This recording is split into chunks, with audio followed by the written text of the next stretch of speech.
Les principales routes d'accès à Port-au-Prince sont bloquées. Les écoles, les banques, les ambassades fermées. Voilà une semaine que la capitale est paralysée. Plusieurs centaines d'Haïtiens protestent contre l'inflation et l'insécurité jusqu'à réclamer la démission du gouvernement. On n'a rien à manger, on n'a rien à boire. On demande le départ d'Ariel Henry. C'est l'explosion des tarifs de l'essence qui a remis le feu aux poudres, multiplié par 2 du jour au lendemain. Une décision insoutenable pour une population qui n'a plus les moyens de se rendre au travail, alors qu'elle peine déjà à se nourrir.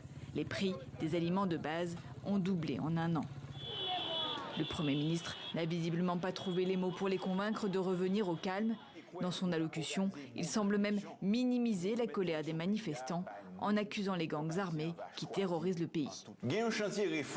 Nous avons pris plusieurs mesures qui concernent la douane haïtienne. Ces mesures doivent permettre à l'État de mieux contrôler ce qui rentre dans le pays, de limiter les trafics d'armes et de drogue et d'augmenter les recettes. Mais il y a des personnes qui sont très mécontentes de ces mesures. Ce sont elles qui sont derrière le mouvement dans les rues. Ariel Henry a été nommé 2 jours avant le meurtre du président Jovenel Moïse. L'enquête a démontré qu'il avait parlé plusieurs fois avec l'un des principaux suspects la nuit de l'assassinat. De quoi faire naître le doute sur son éventuelle implication. 14 mois après les faits, l'affaire semble au point mort. Alors, le Premier ministre de transition a beau promettre des élections avant la fin de l'année, pas sûr que les Haïtiens tiennent jusque-là.